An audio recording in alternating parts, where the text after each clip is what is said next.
Live.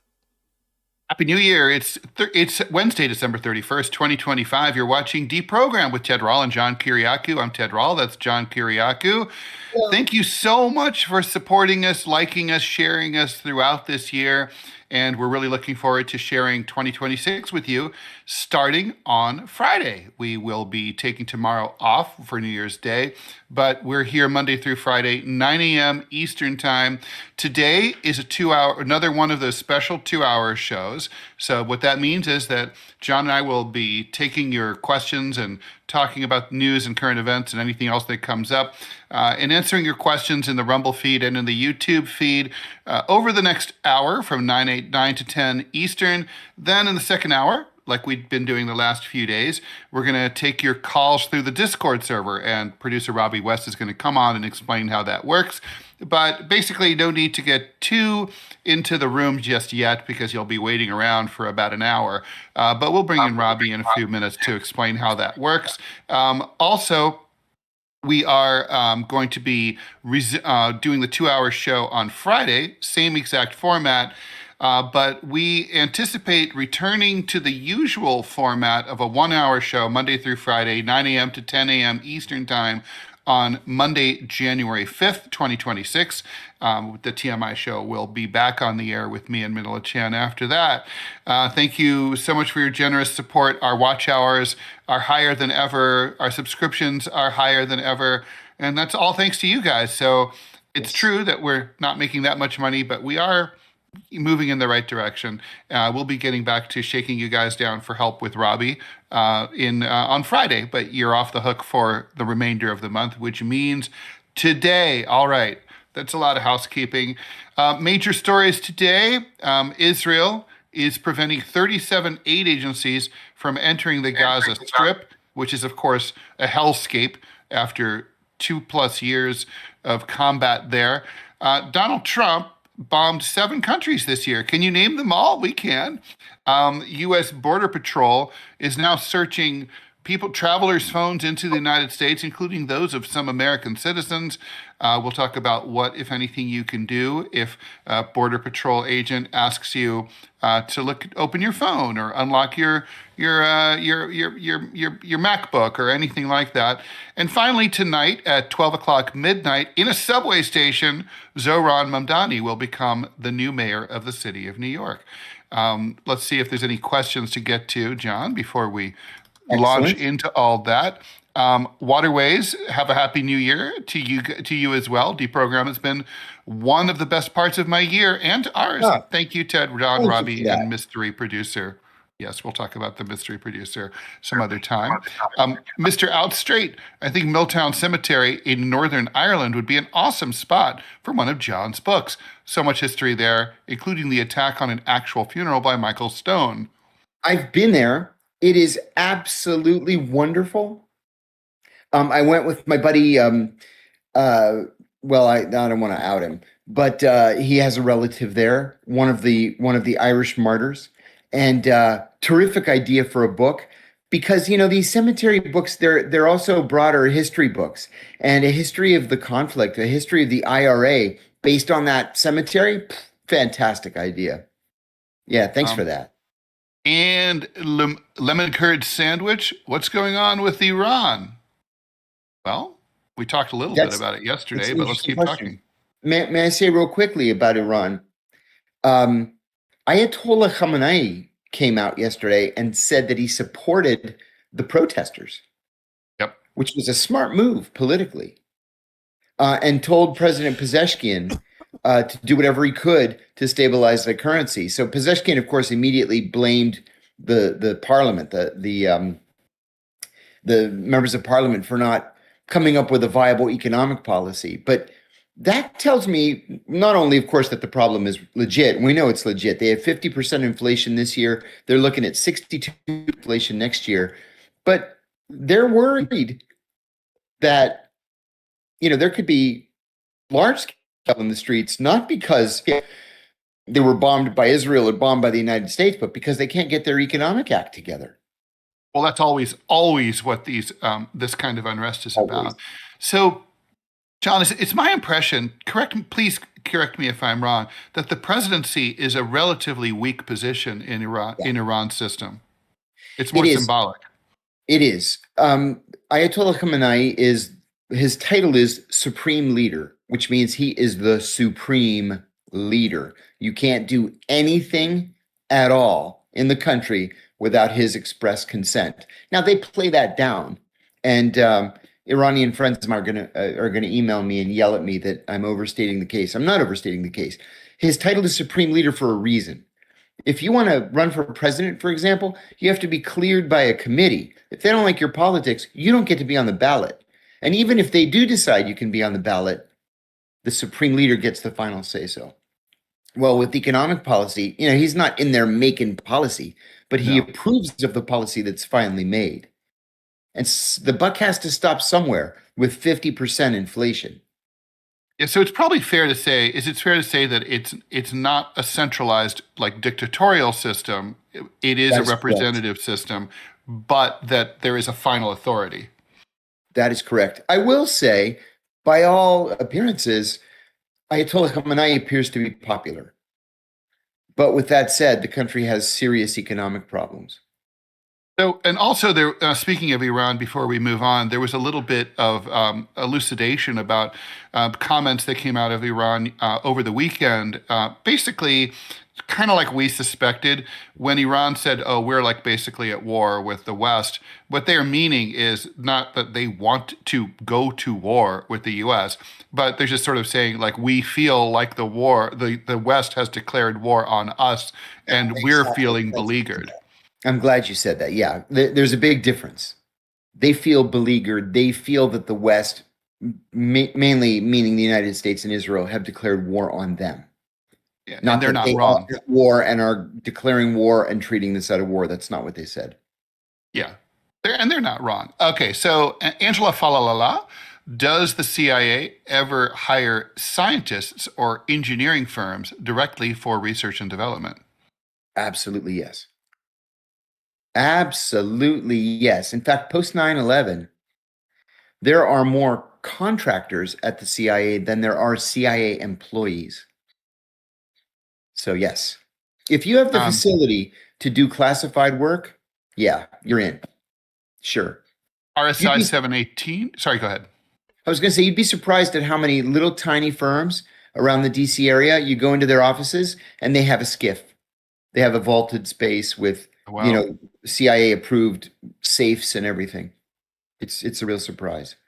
RSI 718, is Israel's recognition of Somaliland an attempt to influence maritime traffic in and out of the Red Sea? Well, we talked about this a little bit yesterday, but it's not like, we can't talk about it again. I mean, yeah, basically part of it. Yeah.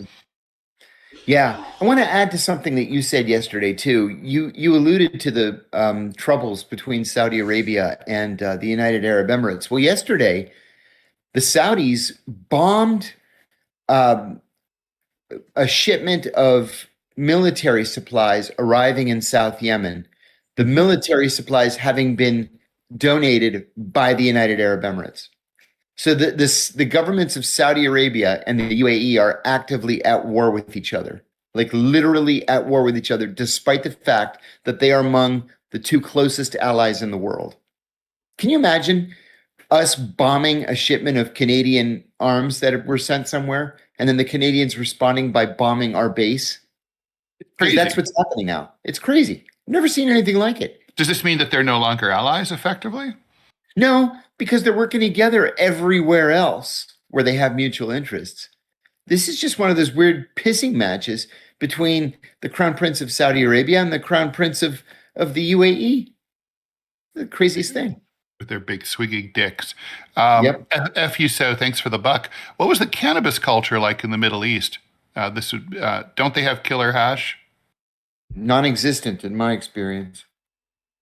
Yeah, Like the only literally thing non-existent. I remember, I've told this story, so was my father participated in the sale of the AWACS just to the Saudis, and he was expected to smoke hash, and got a letter from his boss authorizing him to smoke celebratory hash to close the deal. But that was a long time ago. That was the late 70s. 70s. Yeah. Yeah. Well, Um, um, You know what's funny about cannabis culture is even in places where you would think it would be very different, it surprises you. Like in France, basically, it's very hard to get weed. It's like you would think it's such a liberal country and all that, but I mean, it's not impossible, but it feels more like in the United States in like, I don't know, 30, 40, 50 years ago. It's just like Yeah. you have to really know someone. It's not like you can just get it. Langhorne Clemens, do you guys feel like terrorism, namely Islamic extremist terrorism, has kind of fallen out of fashion? It basically dominated the American conversation since 9/11, but quietly seems to have disappeared. Great question. That's a great question. I think the answer is yes. Yeah, it's not what it Why? used to be.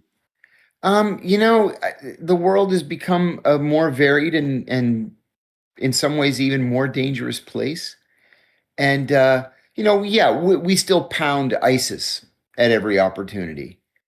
But I don't know. Now we've got cyber threats. Now we've got China. We've got the war between Russia and Ukraine. We have domestic issues. Um, some Americans believe that immigration is akin to terrorism. So yeah, it's kind of different now.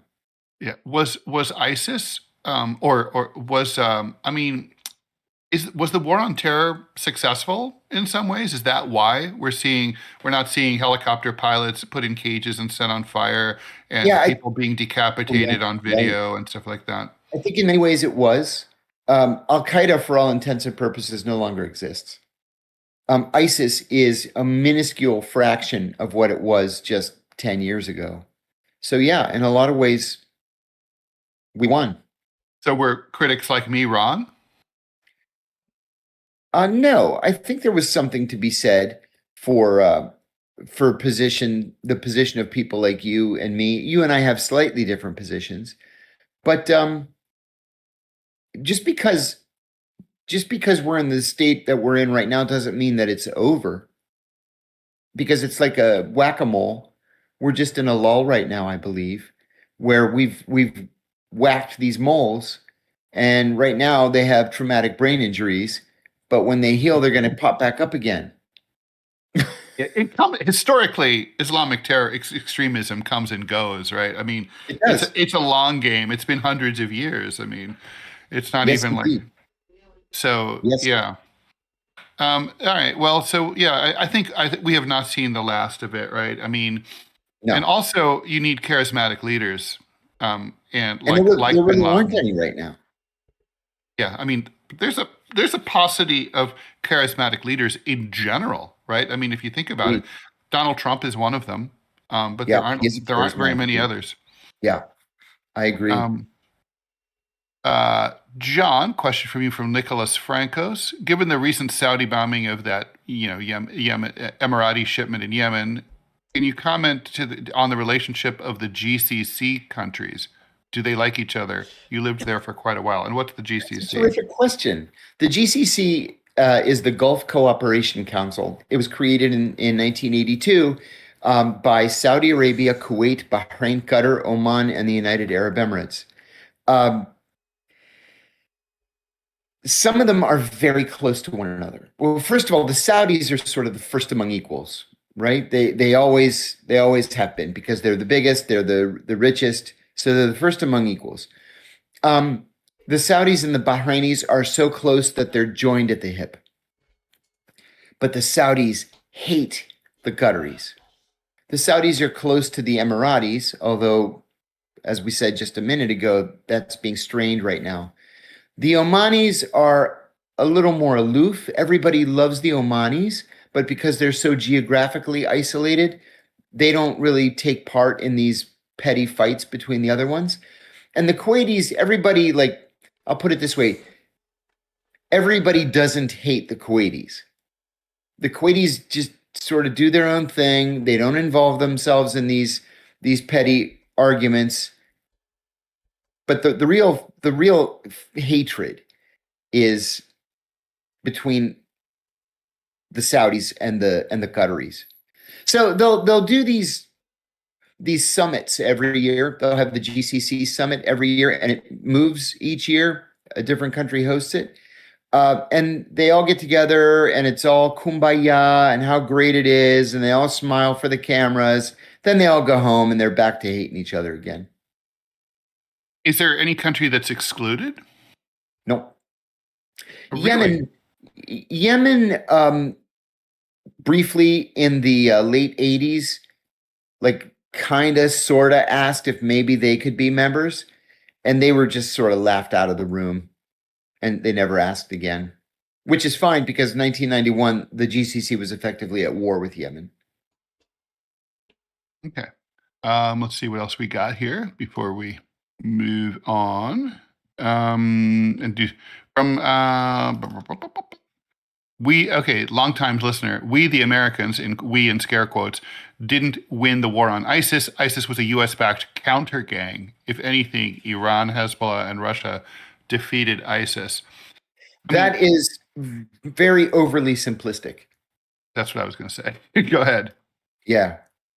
I mean, the U.S. certainly had a role in birthing ISIS, but it was a failure of American policy that birthed ISIS. Yeah, I mean, it was the United States was responsible for creating ISIS in that there were atrocities taking place in American military prisons in Iraq. This was a reaction against those atrocities, and there was a determination among the initial founders of ISIS that Al-Qaeda wasn't radical enough. And because it wasn't radical enough, it wasn't able to defeat the United States in the Middle East. It's not like there were, a bunch of bad guys sitting around a conference room table in Langley or in the White House saying, hey, let's create something and we'll call it ISIS. That's just not real life. But the U.S. bombed the living shit out of ISIS in Iraq and in Syria. And yeah, the Russians also bombed ISIS. Others bombed ISIS. That doesn't mean that it was a U.S. policy, a U.S. creation. And thank God that the Russians were able to save us from this thing. That's just not the way it was. Yeah, I mean, I think, my take also was that the U.S. had this, and Hillary Clinton had this unholy role financing and arming the Free Syrian Army and the Al-Nusra Brigade, which part of them, it's actually very analogous to the U.S. role in helping to create Al-Qaeda, right? Like we supported the Mujahideen, some of whom morphed.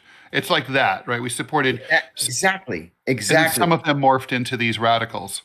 That's why I hate when people say Osama bin Laden was a paid CIA agent. No, he wasn't. He came 6 years after the CIA pulled out of Afghanistan. So let's talk about let's flip the script a little bit. How about we talk about the new boy mayor of New York City, 34 years old, Zohran Mamdani, self-described democratic socialist, small d, small s, is going to be at 12 midnight tonight. He's going to take the mayor's key to the abandoned subway station at City Hall, which is not used because it's at the end of a subway line that basically they had to close the station because the trains became longer. They're now 10 cars long, and back then they were 4. And so you didn't want to have one end of the train in one station while the other end was in another station. So certain stations throughout the system got closed. That was one of them. It's a beautiful, like stained glass, gorgeous place, and it's been basically frozen in time for about 100 years. The mayor gets the key to that. It's called City Hall. And so when you take the number 6 local subway train downtown to its terminus at Brooklyn Bridge, if they will tell you this is the last stop on the train, get off the train, last stop. But if you ignore them and you stay on the train will then go do a loop and come back around. If you ever saw the Taking of Pelham 123, the 1970s version, there's a similar loop at the South Ferry Station back then. So it's the loop. So you go, it does a circle and comes back and heads back uptown. And you look out the window, you will see the City Hall station in the gloom. And it's not vandalized or anything. There's an abandoned station on the west side at 91st Street that is vandalized because people have walked down the tracks and graffitied it. But City Hall is too hard to get to. So it's a temple of transportation. And so anyway, the mayor is going to go down there and take the oath of office. And he's going to live at Gracie Mansion, mainly for security reasons. Yeah. He and his wife live in Queens, and they were worried that he couldn't get the security that he needed there. Obviously, he's a very controversial guy, more so than most mayors. So I guess there's a lot to talk about here. I mean, here's the thing. I've been watching Fox yesterday on the Five. The argument was that AOC is the leading contender. I laughed, to be the Democratic nominee for president in 2028. Nothing could be further from the truth. So absurd. But they did say something that is true, which is that Zohran Mamdani has captured the imagination of the Democratic Party, particularly younger voters. He points a way forward, and he's going to be watched very carefully. And if he fails, it's going to be a major setback for the progressive wing of the Democratic Party. If he succeeds, it could set the stage for other mayoralties that are similar in other cities, places like San Francisco and LA, and Washington. May I ask you a question? How much of a role are quality of life issues going to play in the success or failure of his term? I think it's going to be massive. I worry that the people around him are kind of like overindulging in woke identity politics. For example, his transition team is all female. And I was like, who are you, Muammar Gaddafi, with your like all female guards? I mean, it's a little bit ridiculous. We will see. I mean, there's a lot of pressure around him to go in that direction.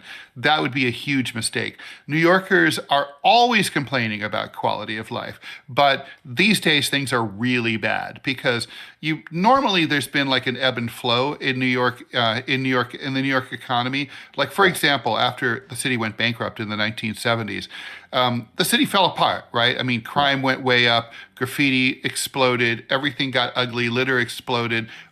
But during the Chud days, the rent, and it was the Lou Reed days, it was cheap.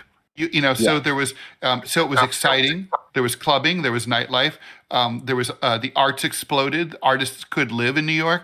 There was that trade-off. Then under Rudy Giuliani, when the economy was expanding because of Wall Street, the city recovered economically, and it became a little more boring. The chain stores took over, but crime fell off a cliff and it became a much safer city. It became one of the safest cities in the country per capita, which is what matters. So, so the thing is, New Yorkers accepted that. They were like, it's a little boring, but it's safe. It's a little expensive, but it's safe. Now it's like, it's the worst of both worlds. It's really expensive. It's scuzzy. It's not as dangerous as the 70s. The statistics bear that out, but it feels disgusting. The subways have never been this squalid. The homeless situation is out of control. It's gross. Totally agree. New Yorkers are pissed, and they're like, "Why am I paying rent for this? Such high rent." I go to New York with some frequency. I was there twice last week, 2 separate days last week, and well, let me back up. I started going to New York regularly in the early 1980s, right before Reagan cut the Amtrak subsidies. I remember the train ticket to New York was $12, right? $12 up, $12 back. And so my friends and I used to go up on weekends. We would stay at my friend Tom's house, hang out for the weekend. I would go in the summertime and hang out. And even after I got married, I'd take my wife up there for the weekend. It was a lot of fun. And then Giuliani became mayor. And as you say, there was stop and frisk, and it was more of a right-wing kind of police state sort of idea, but it was clean. He cleaned up the subways. He cleaned up the train stations, which was really noticeable. He cleaned up Times Square, and I was like, hey, this is nice. Now it's filthy again. They have a booming rat problem, just like Washington has this overwhelming freaking rat problem. You don't just see a rat, you see 500 rats when you go out. But there used to be, it seems to me, this happy medium where, as you just said, it's a police state, but it's really nice. Or we're totally free, but some homeless guy's going to push you in front of a subway train, and there are rats everywhere. So how far do you think Mamdani can go or might be willing to go to, emulate one style or the other? Well, he's got a major problem on his hands, which is that he only has popular support. And I know that sounds Right. silly, but the people like him. I mean, he won by an overwhelming landslide, and expectations are high. But there's three loci of power in New York City, and he doesn't have any of them.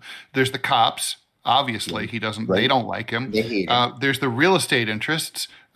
He doesn't They have hate him. those. He's pissed them off, and then there's Wall Street. Yeah. Also, he doesn't have them. So, look, if the people around him are smart and he takes their advice, what he's going to do is basically realize I'm an outsider.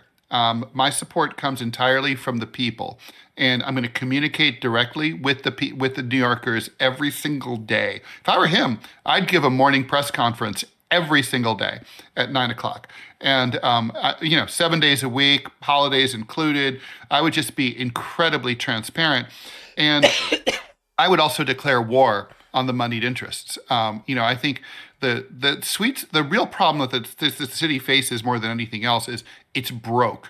The city faced this migrant crisis that the Trump administration and then the governors of Florida and Texas unleashed upon it during the Biden years when they sent all these, hundreds of thousands of illegal immigrants and migrants up to New York City, and New York City processed them, and Mayor Eric Adams, for all of his legitimate flaws, really seriously was stuck with the bill for all that.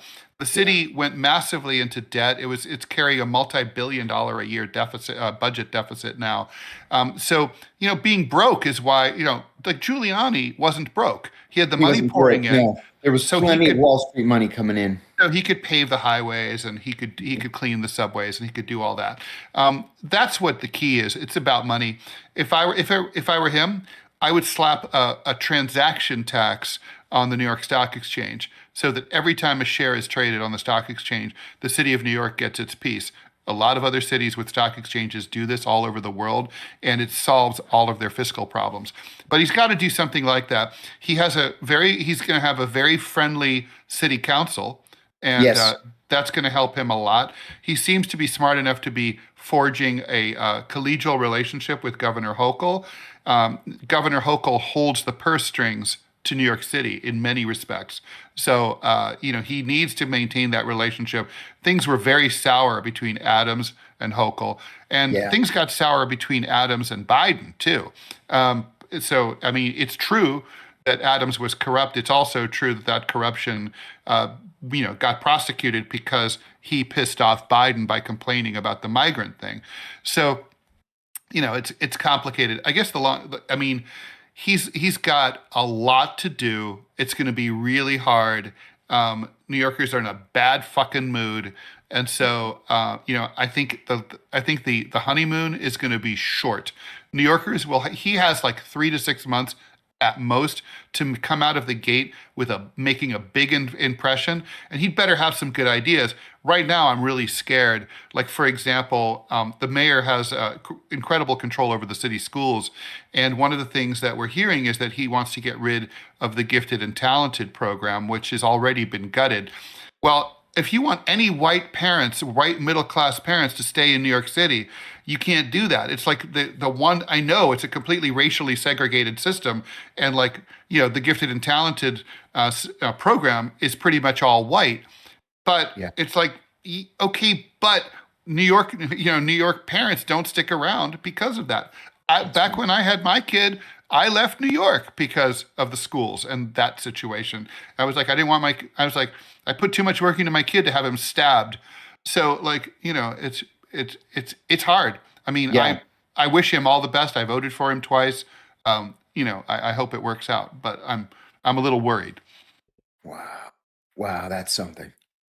Um, shall we talk about well, the board? Okay, so people who are traveling over from and returning to the United States, I'll be doing that over the in the next couple of weeks. I'll be leaving the country and coming back. Just going to Canada, but the people are reporting that that their phones and their laptops are being searched Yes. at a record rate by Border Patrol. The Border Patrol does have sweeping authority to question you and search you. They have a lot more authority to do that if you're not a U.S. citizen. That's right. As a U.S. citizen, you can basically say no. But John, has this happened to you? I'm just curious because I mean, obviously, I could imagine you'd be targeted more No, than the actually, average Joe. I've expected it to happen multiple times, and for whatever reason, it has never happened. The Washington Post has reported on this several times too, where they offer up advice to Americans, not green card holders, not visitors, but American citizens about what you should do if this happens to you. If you're an American citizen, you can refuse to turn over. I'm sorry, you can refuse to give your password or your biometrics for them to go into your phone or your laptop without a warrant. But they have the right to keep it for a reasonable period of time. Which could be months. It absolutely could be months. And so the point of the article was they can make it hard on you, or you can just make the whole thing easy by giving it to them so they can download your data and yeah, you lose out. And yeah, this is a violation of your constitutional rights, but you get to take your laptop home or your phone home. They were interviewing in this article one American guy who turned over his phone. He was ordered to turn over his phone and would not give them the password. Mm-hmm. And they kept the phone for several days. It was like 4 days, and finally gave it back. They were never able to get into it. Another guy, they kept the phone for 6 weeks and only gave it back because the guy went to his congressman.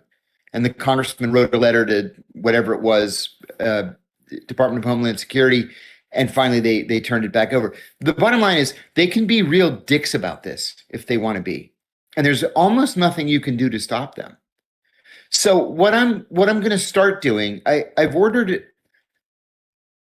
No, I shouldn't say I've ordered. I work with a company called Ivy Cyber, ivycyber.com. It's a privacy software company. And they're sending me a cell phone on a proprietary network. With the push of one button just zaps out everything on the phone. So when I travel overseas, I'll take this phone with me. And if ICE says, or whoever, Border Protection says, give me your phone, I'm going to say fine. And I zap out everything and I hand them my phone. And it's like trying to boot up a shoebox. It's like, here you go. You wanted it. That's what I'm going to do. So Yep. what's effectively happening is, John, is that privacy is becoming a luxury good. Like Yeah. if you have no problem. I mean, now with an iPhone could easily cost over $1,000. So Absolutely. it's like a laptop can easily be over $3,000. So if you're like sort of like, okay, well, I can pick up a new phone and a new, I have everything stored in the cloud anyway. I'll just get a new phone and a new laptop. Fuck you, eat shit. Or I can go without my shit for 6 weeks. Yeah. I have a laptop, I have a desktop at home. I'm fine. Then you can do that. You have the luxury of maintaining your personal privacy rights. But if that's really a gross inconvenience and you're broke and you're poor and you can't do it, then they eat you alive. I mean, it's really Gotcha. disgusting. They've gotcha. And another thing too, just a word to the wise. Let's say you travel, you come back, they demand your phone or your laptop, you turn it over. If they find anything that's a violation of the law, anything, even if it had nothing to do with your travel or whatever, they can prosecute you. Sure. Mhm. Yeah, let's say they find out that you buy drugs, or let's say that you're talking to your accountant about how to cheat on your taxes or Exactly. anything. And the thing Exactly. is, It's like that famous quote attributed to Beria, the NKVD guy, right? You show me the man, I'll show you the crime. He may have actually said that. I think he probably said it because God knows he believed it. Yeah, no, it definitely, if the jackboot fits, wear it.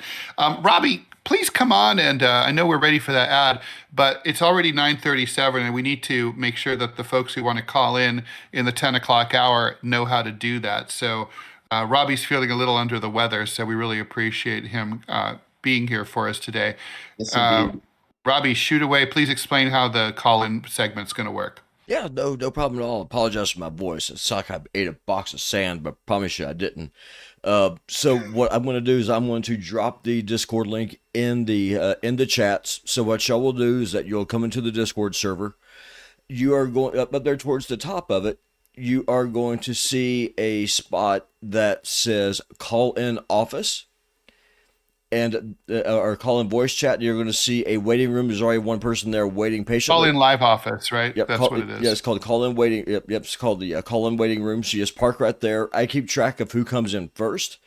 I then drag you down. You will be able to ask your question to John and Ted, and then I'll put you back in the office. And once you do that, just peace out and go someplace else. That way I don't pull you in there twice by accident and get surprised with the second question that you may not be ready for.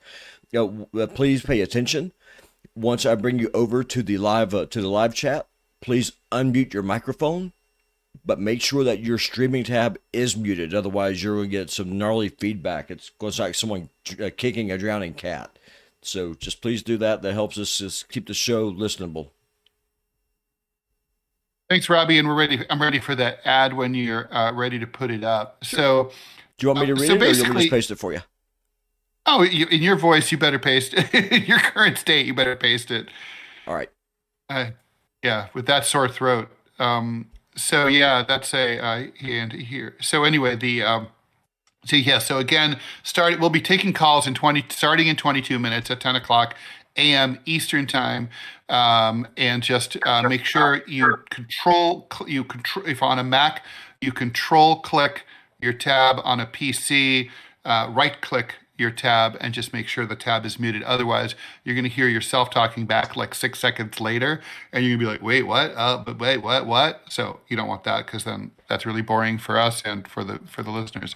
All right, here we go. You've probably noticed Rumble is going fast and it's not slowing down. They're building a real alternative to big tech that puts creators first and actually protects free speech. And now there's Rumble Premium, an easy way to upgrade your experience. With Premium, you get ad-free viewing across the platform, no pre-rolls, no interruptions, just the content you came for. Plus, Premium members unlock exclusive content like bonus videos, behind-the-scenes drops, and more from your favorite creators. Right now, Rumble is offering $10 off an annual subscription. Just go to rumble.com/premium and use the promo code STUDIO at checkout. That's rumble.com/premium, promo code STUDIO. No ads, more freedom, and content you actually care about. That's the deal. Okay, so yeah, I am also affiliated with IV Cyber, full disclosure, and I'm going to have to hit them up for one of those magic phones too. Yeah. Okay, what do you say, John, to people who say, like, if you're not doing anything illegal, you have nothing to worry about, and just, cooperate and just open your phone and be on your way? That's exactly what Joseph Goebbels said in 1935. If you haven't done anything wrong, then don't worry about it. But this is all part of the incremental loss of our civil liberties, and we have to stand together to fight this government overreach. If every American tells Border Protection to go fuck themselves when they say, hand over your laptop and your cell phone and open them up so we can see what your life is like and see your innermost, personal information. Fuck you. I'm not going to give you my stuff. Take me to court. If you want to look at my stuff, go get a warrant and then you can look at it. Until then, no, I'm not helping you take away my civil liberties. Amen. Totally. Another thing I want to add to that, and that I couldn't agree more, is history. So even if you trust the U.S. government and the Trump administration as it currently stands, and everyone in the government, you think they're all great, which I'm not being sarcastic. Let's just say you love them. Sure. This will not be the government forever. And so at some point we could end up with, a government you really don't like and that really doesn't like you. And they're going to inherit all of this data, all of this information. And that evil government that you don't like as much as this government could use it against you. And I'm reminded of, France in the 1920s and 30s. They had censuses that were very innocuous, and in that census data, they collected stuff like your religion. And when the Nazis invaded and the Vichy regime took over in 1940, they inherited all that census data.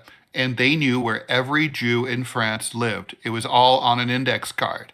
And they just literally, one of the first things they did when they started passing anti-Semitic laws was sort through the cards, put all the Jews in one stack so that when it was time for roundups, it was easy to find them. And so the French did learn that lesson, which is why they don't collect that data anymore in the census.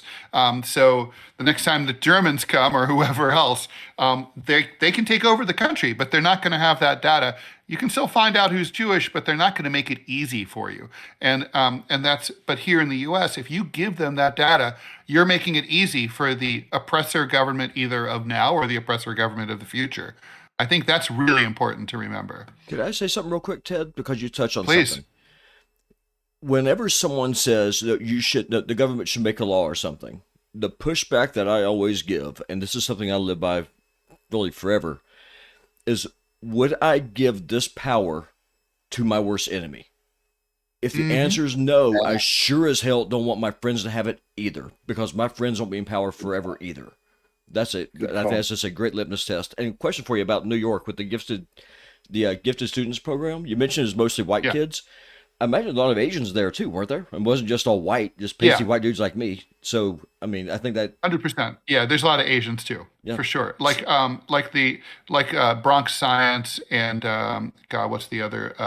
It's eluding me, but there's a Stuyvesant, which are the very competitive. New York City's weird system for people who aren't familiar with it.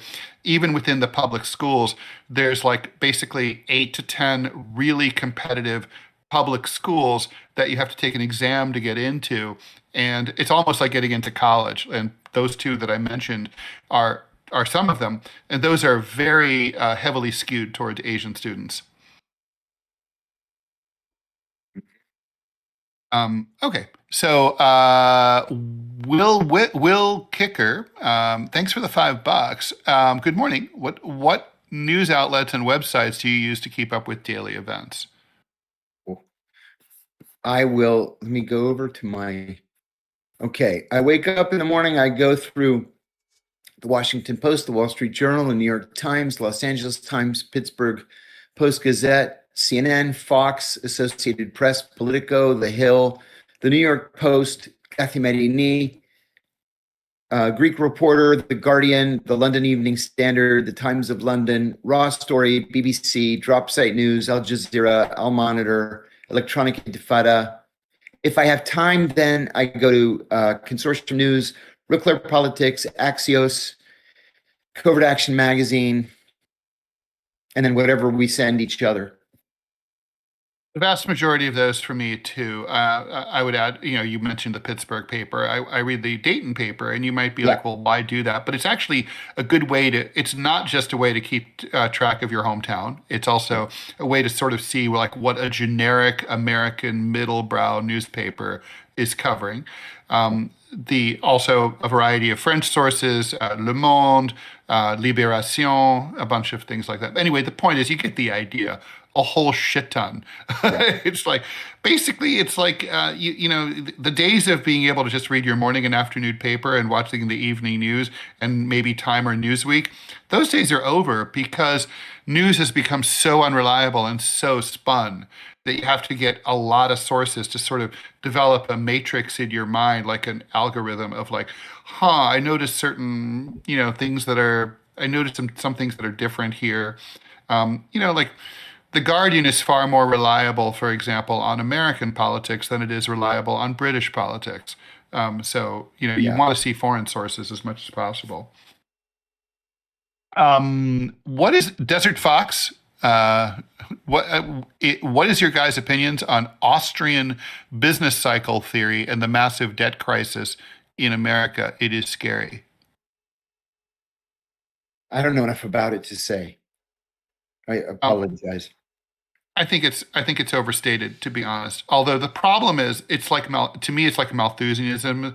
The theory that the world is overpopulated and it's all going to crash. You're never going to know that it was true until after the fact. And so, Malthus was talking about this in the 1790s, and it's like, he said, "Oh, by 1800, we're fucked." Well, obviously we weren't fucked. He was wrong. But, Malthus could turn out to have been right just by 2035. We just don't know. Although that turned out not to be true, because it looks like the population is going to fall, right? It's fascinating. By the year 2100, it's actually going to be a major problem. I mean, Elon Musk is not wrong about that. No, that's a good point.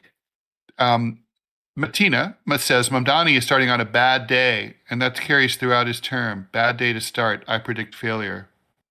I don't know what she means by that, or he means by that. But I like to think that Mamdani is a very smart guy, and so he's going to, he knows what he can successfully implement and what he can't. He's not gonna just chase airy fairy dreams. I think people aren't giving the guy enough credit, and I'm willing to give him 2 or 3 years and see where things go. I'll tell you my biggest concern here. He's 34, which means that he's a cusp kid. He's either an old Zoomer or a young millennial. Okay, now, so I probably put too much faith into generational stereotypes. However, Gen Z are fully aware. They know what they don't know. And they tend to be respectful and interested in what older, more experienced people have to say. Millennials don't. Millennials don't know what they don't know. They think that the world began with them, that they're the first generation to know about the internet, and they don't seek out experienced people. When millennials were running Twitter, it was a crazy statistic, but they had 8,000 employees and not one over the age of 35. This was 10 years ago. It's ridiculous. So if he rolls millennial style, we're really screwed, or he's really screwed. But if he seeks out, keeps Brad Lander and people like that close, and and obviously without giving up the energy of youth and young advisors, but if he has a hodgepodge of people who are experienced, he's gonna he could succeed. I'm worried about that because it's you can be smart. Obama was smart, but Obama didn't seem to have the long view on things. Yeah, I agree with that. Yeah. RSI, my fear with Mamdani is that he'll give in to the establishment Democrats like other democratic socialists before him. That's true. That's what happened with AOC. That's a good point. Yes. Republicans seem more enamored by specific personalities. Yeah, totally. MT16. Wow, thanks for the $100. Oh my God, thank you. From Mike in Nottingham, your friend John. It's just a comment that what's happening in New York City is happening in big UK cities as well. The bins haven't been collected regularly in Birmingham since March. Happy New Year's, guys. I always think of the Sex Pistols song. She was a girl from Birmingham. She just had an abortion. Anyway. I was just in Birmingham in February. Imagine the rat problem they must be developing. I have a thing with rats. They freak me out. Ever since I was a little kid. I don't know why, but they're just vermin like that. I can't. Well, they're horrifying. Yeah, they are. New York is actually making progress. I want to give outgoing Mayor Adams, today's his last day, some credit, something I don't normally do because I think he was a fucking terrible mayor. But he introduced these hard garbage cans that all the buildings have to use. It used to be that New York buildings just threw all their shit out in garbage bags on the street in giant piles. So the rats, of course, could get right in, and you'd see the rats, the bags moving as you walk down the street and stuff. But now with hard, these cans seem to be making a difference. So, good. Thanks for the $49 from Soden. Good morning. Happy New Year to you and your families. John, Ted, can I respectfully make a request? Can we get an entire show about James Jesus Angleton? I went down the TikTok rabbit hole, and I need some clarification on this shadowy figure. Yeah, that would be a lot of fun, actually. Maybe we can make that a premium episode. That's a great idea. Okay. He lived walking distance from my house. Interestingly enough, he was buried in Idaho. He was originally from Idaho. He hated his middle name. I never knew whether to call him James Jesus Angleton or James Jesus Angleton because he wasn't Hispanic. But his mother, it turns out, had such a love of Mexican culture that she gave him the middle name Jesus, which he always hated. Really? Did he say why? Because he wasn't Hispanic. He was just a white guy. Yeah. I mean, I think it's funny. I mean, yeah. I mean, I feel like not making peace with your name is a young person's game. I mean, when you get older, you're just sort of like, whatever. Were you okay with your name? Yeah, because I have a very culturally Greek name. The firstborn boy is named after the father's father. The second born boy is named after the mother's father. And then the firstborn girl is named after the father's mother. The second-born girl is named after the mother's mother. So I'm John Kiriakou. My father was Chris John Kiriakou. My grandfather was John Chris Kiriakou, et cetera, et cetera. Okay. Yeah. That is funny. Okay, yeah, we will do that. Soden, thanks for the $19. John Ted, the DEA was seizing currency from American travelers at the airport, and it was under $10,000. The federal judge just ruled against the government and said it was unethical and illegal. It's theft, is what it is. They do this every once in a while under the guise of civil asset forfeiture. Yeah. Yeah. I've written about this a number of times. It is wrong. But this is one of those ways that everybody from the local cops to the federal government can pay for bonuses and perks for their employees. They just steal the money from you. I mean, I always wonder when they do that. Let's say if either in that context or like in a drug raid or whatever, how much of that cash really makes its way to the evidence room anyway? Yeah, none. I would think. No. There was a story in Prison Legal News magazine about a year ago. I wrote an article about it, about a local sheriff in Alabama who took so much money through civil asset forfeiture that he built himself a multi-million-dollar house on the Gulf of Mexico, just with other people's stolen money. Disgusting. And then the Supreme Court of Alabama allowed him to keep it. And there's been many documented cases about police departments. Literally, they're hungry, they're thirsty to have like a fast, like cool, like Mustang or whatever car, right, like to add to their fleet, they like the Dodge Chargers and Challengers, and they wait for them to drive through their districts, and they pull people over and steal them. Yes. And there's not much you can do about it because it'll cost you more than the value of the car in legal fees to recover the car. Frasmataz says that he or she is unable to use Discord or call in. How much of the Ukraine war is being dragged out by the Azov battalion because they're the guys who will be scapegoated at the end? I don't think that's it anymore. I think this is being dragged out by geopolitical interests, and specifically, it's big money behind defense. It's internal Ukrainian politics. It's Zelensky. It's the Europeans. It's Macron. I mean, I think it's beyond Azov at this point. I would agree with that. Yeah. Thanks, Scott Britton, for the $100. Let's keep it going. Happy New Year to you too. Thank you. Wow. Philip Vecchio, thanks for the $5. Do you think the U.S. will see the breakup of the major political parties, maybe a new peace party? Would you talk with New York gubernatorial candidate Larry Sharpe? Sure. I would love that. I would love that. I think we should all be advocating for that. For example, the Democrats need to split off into a peace party and to the neoliberal party that it is today. There are two parties right there.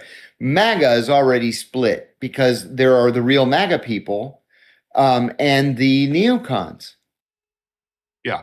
So yeah, and ironically, then there could be alliances of convenience between the neocons and the neoliberals, and alliances of convenience between the MAGA people and the peace progressive left people. Ironically. It could end up just sort of switching. But the problem is, this is kind of like, the prisoner's dilemma, right? Who breaks up their party first and then gives the other party a major electoral advantage? Yes. And that's the rub. Yes.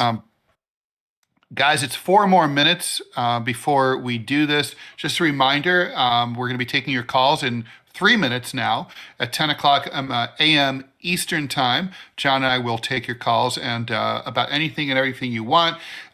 Please, you click the Discord, link that Robbie West has put into the chat, both on YouTube and on Rumble. Then you click the call-in waiting room, and then Robbie takes it all from there. Just a reminder, do unmute. Most importantly, unmute yourself so we can hear you. Otherwise, we're like, you're on the air. And we're like, you're on the air, you're on the air. And then also do mute your tab so you don't hear yourself back a few seconds later. John, Donald Trump bombed 7 countries in the last year: Somalia, Iran, Iraq, Yemen, Venezuela, Syria, and Nigeria. How does that square with his desire to get a Nobel Peace Prize? I think he would argue that he initiated those bombings in the name of peace. This thing with Nigeria, I think, is a really good example. Donald Trump bombed whatever it was, Boko Haram or elements of Al-Qaeda in the, what do they call it now? Al-Qaeda in the Islamic Sahel or something like that. Mm-hmm. I think that he believes that he did it to save innocent Christians who are being slaughtered by Muslim extremist groups, which is the case. I would say that, if I were president, I think I probably would have provided aid to the Nigerian government, military aid to the Nigerian government, so that they could do it themselves. Although we used drones rather than troops, and so there were no casualties on our side. But I think that he believes these bombing attacks are in the name of peace. Is he unique in that respect, or did previous presidents think something similar? I think so. I think he's unique. Political chemotherapy. I think Barack Obama, for example, was a bloodthirsty maniac. I think he bombed other countries, lots and lots of other countries, and killed 10 times the number of people that George W. Bush killed, just because he was a true believer in neoliberalism, Mm-hmm. a neoliberal foreign policy. I think Trump is different in that respect. I mean, look at it this way. Trump bombed, what did you just say, 7 countries? Yeah. It could have been 17 countries, 27 countries by now. It would have been under Obama. Do you think Do you think he's finally going to cut? Maybe not cut loose is probably too strong a word, but do you think he's finally going to distance himself from Bibi Netanyahu and Israel in the coming year? No, I was hoping that he would, as recently as 2 or 3 days ago. But looking at the reception that Netanyahu got at Mar-a-Lago makes me think, no, nothing's going to change. So Israel just blocked all these aid groups from entering Gaza. Why? What's the real reason? I don't think anything's changed in Gaza. I think the Israelis are still at war and they want to starve everybody out. Just because the Western media is saying, oh, ceasefire, peace is at hand. No ceasefire. Palestinians are being killed every single day. It's just not being reported. Well, that's 100% true. But I think there's another reason as well. These aid workers come from other countries, including the U.S. and Europe, and there's a danger they would go back and report on what they've witnessed in terms of atrocities, famine, mass graves, and so on. I think the Israelis are now, they're entering the cover-up mode. Yeah, agreed. I think that's it. They just can't have anyone go in there. Why are there not going to be any? And we're going to start taking calls. Last question to you, John. Why is there no consequences for Israel's actions here? Why is no one in the international community call it out and say, look, this is outrageous. People are starving to death. People are in desperate need of medical supplies. We need to rebuild. I mean, it's cold as shit right now. It's raining. People are sleeping outside in the mud in these tents. Like, why does nobody fucking care? Because of the sheer power of the Israel lobby in the United States. And I want to give you a little anecdote. We have a listener who is an official in the Texas state legislature. He's been very kind to me in that he has asked several members of the Texas Senate to issue a proclamation for like John Kiriakou Day. Nice. That is not going to happen because Israeli lobbyists in the Texas state legislature don't like me. Remember, I was recently called a noted anti-Semite by the Israeli foreign minister's political director. Noted anti-Semite. Disgusting. Yeah. So even at the level of a state legislature, the Israeli lobby or the pro-Israel lobby will not allow the passage of a meaningless, act of kindness just because I don't toe the Israeli government line. So I can't believe they still have that much power after what's happened in Gaza. That much power. So it's not just at the federal government level.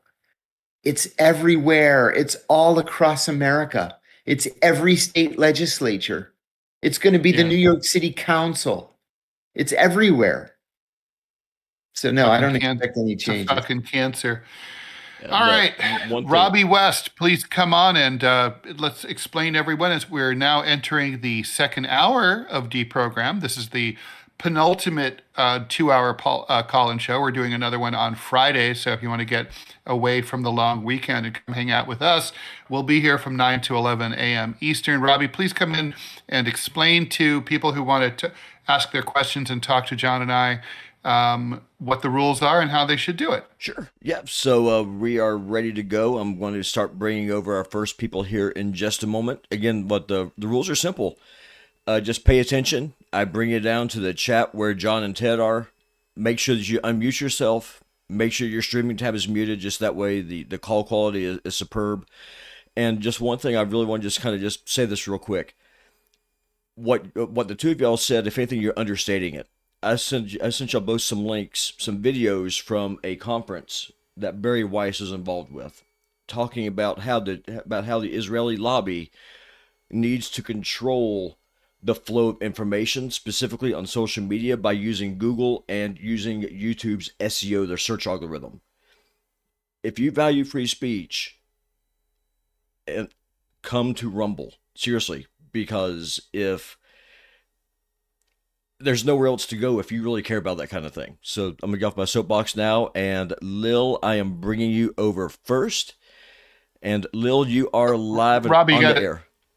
Robbie, just make sure they understand about the link and all that. Oh, Did you do that? Yep. The link is shared. It is pinned in the chats over on Rumble and YouTube.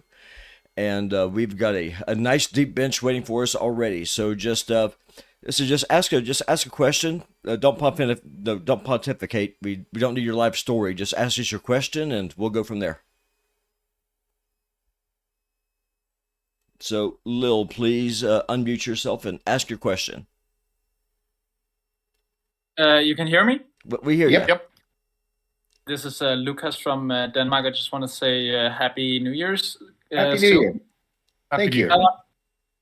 John, I just want to ask you if you have any opinion about the PKK, the Kurdistan Workers' Party, because I think it's super interesting that they went from like a Marxist-Leninist organization to a more libertarian socialist and becoming like very anti-state. I know you have previously described yourself as a bit more of a libertarian socialist in your orientation. Right. And if you compare it to like a group like Hamas, you can say that like the Kurds are, resisting the Turks and Hamas is resisting the Israelis. But then if you look at the PKK, they are way more about like women's liberation, environmentalism, pluralism, which you can really see in Syria, and socialism. And I think what they have done is actually quite impressive if you look at in Syria, where they are in the northeast, of course. And then their calls, because they're anti-state, they've been calling for like decentralization and federalization, and how that has united the West with the Alawites in Latakia, and also in the south with the Druze. And I just fear that Turkey is going to back some kind of large military operation against northeast Syria if they don't incorporate into the state structure.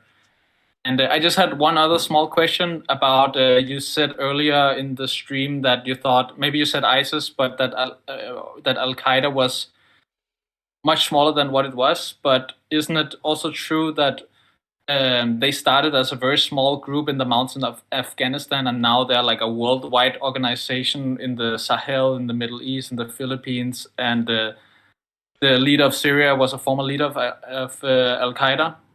So... Good questions, both. Yeah, that's it. Very, very good questions, both. Thank you. First, on your first question and comment about the PKK, I agree with everything you've said. The PKK has undergone this incredible transformation over the last 30 years or so. I remember the first time I ever encountered a group of PKK supporters was in Athens. I had been in Athens for, 2 or 3 days. And I was stopped at a red light on my way home from work. And there were guys at the red lights just going car to car selling this newspaper. So the guy came up to my car and held up the newspaper. The first thing I saw was a hammer and sickle. And I thought, oh, that's interesting. And then I saw PKK next to it. So I rolled down my window and I gave him 1,000 drachmas, which was like $4. And I took the newspaper. And I brought it into the station with me the next day. And I said, did you guys know there was a PKK presence here in Athens? And they're actually raising money. And they were like, oh my God, yes, they're at every red light. And so I would start to engage these guys in conversation when I would run into them. They were Marxist true believers. And it was all about killing Turks and overthrowing the Turkish government. The Greeks like unofficially tolerated them. They didn't support them, but they didn't throw them out either. The PKK today is an utterly, completely different organization. It's all about, of course, Kurdish rights and the rights to speak the Kurdish language, the rights to teach your children Kurdish and have Kurdish spoken in schools. But it's about universal health care. It's about women's rights. It's about the environment. It's a completely different organization. And so I've come to respect the PKK. Not only did Abdullah Öcalan, who was the founder of the PKK and who was captured by Turkish forces in, I think it was in Kenya, back in 99 or 2000, but he called for the PKK to lay down its weapons. It finally did lay down its weapons, at least in Turkey, and it's transformed into what I think the Turks should consider to be a legitimate, peaceful political organization. So I like what the PKK has become, and I hope that, I've said a million times in the past, there's a special place in my heart for the Kurdish people, whether they're Iraqi Kurds, Syrian Kurds, Turkish Kurds, Armenian, Iranian Kurds, whatever they are. I think that they have taken it on the chin from countries in the region for many, many years, and they deserve a break. But I like what the PKK has become. John, let me ask you a quick PKK follow-up. Aren't they still an officially a U.S. State Department designated terrorist organization? Yes, that's an important point. I'm glad you said that. Yes. And this goes to the politicization of the State Department's list of terrorist groups. I mentioned a few weeks ago on the show that there were 2 new Greek groups that were added. And, I read the Greek papers every single day, and I never heard of these groups.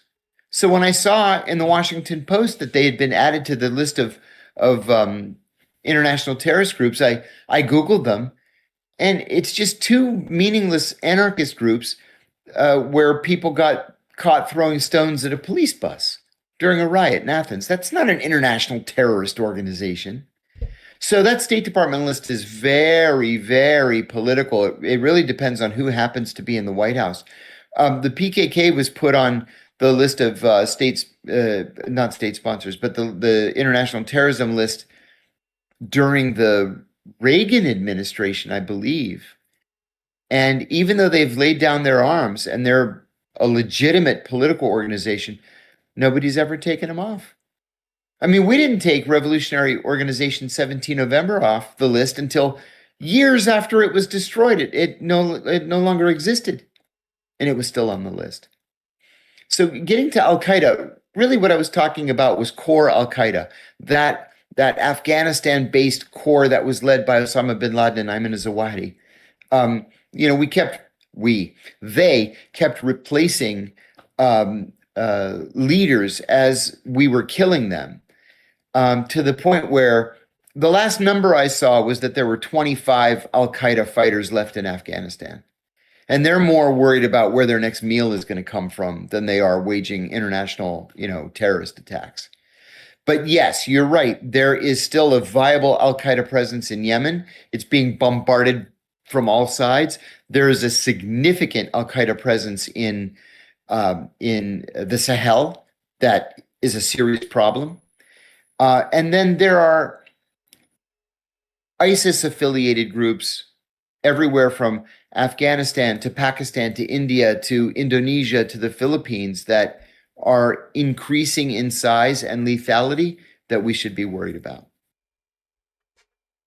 All right. Thank you so much for that question. Yeah. All right. So appreciate it. So next up is Gregory Battis. You are live. Welcome to the show. Good morning. I hope you can hear me. Yep, we hear you good. Sure can. Okay, so I have two quick questions. The first is, will the Democrats get their shit together before 2026, and how is that going to happen if they do indeed get their shit together? The second question is, John, have you seen the article from the Wall Street Journal? I think it was about 5 days ago now, called "Inside the New Fast Track to a Presidential Pardon" and how it costs $1 million to get Trump to pardon people. So those are my questions, and thank you. I actually don't think that the Democrats will get their shit together. And I'll tell you something, too. This is going to be shame, shame, shame on the Democrats. I have a friend at the Republican National Committee, and he told me, I'm going to say like 3 weeks ago, he told me that the RNC's internal polls shows what could be an anti-Republican bloodbath, his word, bloodbath in the 2026 midterm elections. It may not be a bloodbath because the Democrats have their heads up their asses. I've said this 1,000 million times. You can't win election by saying, vote for me because I'm not the other guy. You have to have an idea. A friend of mine and I were talking just last night about the Contract for America, or Contract with America, 1994. What did the Republicans win? Like 64 seats? Yeah. I think that's what it was, 62, 64 seats. It's in that range, yeah. You've got to have an idea. You can't just say, Donald Trump is bad, vote for me. I mean, that worked one time in our recent memory. It worked in 2020. It's not, and there was a unique set of circumstances that I don't need to enumerate. And right. It's like the exception proves the rule. The fact that you can only point really to one example. One time. Yeah. But yeah, I was momentarily heartened for the Democrats when Hakeem Jeffries was elected the Democratic House leader, because I thought, okay, disappointment. Oh my God, he's Nancy Pelosi in a black man's skin. That's it. He's a corporate Democrat, no different at all from Nancy Pelosi or any of the other 80-plus-year-old. The worst thing to ever come out of Brooklyn. Say again? He's the worst thing that ever came out of Brooklyn. Seriously. So No, I mean, I don't think that I agree with you. The Democrats aren't going to get their shit together. Look, I think Democrats will pick up, more likely than not, will pick up seats. They probably will take control of the House. The Senate is it's far from obvious what's going to Not happen going to there. happen. I Yeah, think it's not going unlikely. to happen in the Senate. There Let is a- me answer the second there's a question real path. quickly, too. The $1 million pardon. Rudy Giuliani tried to shake me down for $2 million. It made the front page of the New York Times, as a matter of fact, and I went on record. I was quoted by name saying that he tried to shake me down. And funny thing, Noel Dunphy, who was Giuliani's business development director at the time, said that the day that the New York Times article came out, Giuliani told her that fucking Kiriakou guy is going to be the death of me. He later told the New York Times, I never met this man. I never heard of this man. This meeting never took place. So the Times reporter, Mike Schmidt, called me back. He says, Giuliani is denying that he ever met you, that he ever had a conversation with you, and that the meeting ever took place. And I said, he forgot that we took a picture together. So I emailed the picture to the New York Times, and then they printed Giuliani's denial. And then they said, the New York Times has seen documentary evidence that the meeting took place. Yeah. So too bad they didn't publish it. A good friend of mine applied for a pardon as well. And somebody very close to the president called him and said that he would need to cut a check for $1 million. And he said, I'm not doing it. And so he hasn't been pardoned. So that appears to be accurate. Now, with that said, Alice Johnson didn't have $1 million, and Rod Blagojevich didn't have $1 million, and a whole bunch of other people, the January 6th people, didn't have $1 million.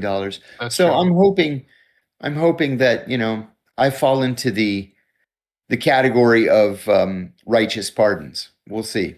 Oh, speaking of that, John, I did share all the contact information on the chats on YouTube and Rumble to contact the pardon office. Thank you. So thank you very much. Thank you. So next Appreciate up that. will be the mobile guy. The mobile guy, you are live with John and Ted. Please unmute yourself and ask your question.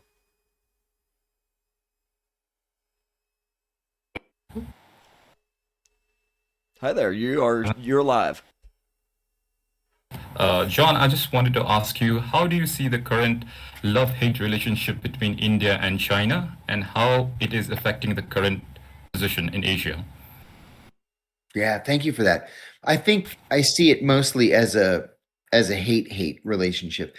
It's great when countries that are usually at odds try to create a relationship where they can at least work together.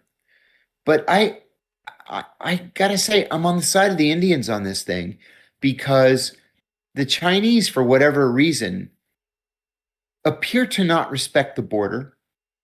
And we see more border flare-ups now as time passes than we ever saw in the past. I think the Chinese legitimately see the Indians as their biggest economic challenge in Asia. China obviously wants to be the economic superpower of the world. The Indians have a serious claim to that, not today or tomorrow or 10 years from now, but maybe 20 years from now. The population of India has surpassed that of China. The Indian economy is growing more quickly than the Chinese economy, and I think that we're going to see more difficulty in the Chinese-Indian relationship than we've seen in the near term past. I just hope they can keep from firing at each other over the border, because that can spin out of control rather quickly. What do you think, Ted? Yeah, no, I totally agree. I think there's a little bit more love than maybe you think, John. I think both of these countries kind of know I think they respect each other's power and proximity, right? I think the real issue is really like India. India really wants to be the South Asian hegemon, and China wants to be a global, maybe not hegemon, but maybe hegemon. They want to be financial hegemon anyway. So they're going to be at odds with each other. And the question is, can they partner up and kind of avoid making the mistakes that the U.S. made with the Soviet Union, for example, and blowing up the World War II alliance and ending up in the Cold War. I mean, obviously, India and China have come to blows a little bit, somewhat, and I think they both understand. I think they're both big boys, and they understand that that peace is at least in their, and cooperation is more in their interest than war. But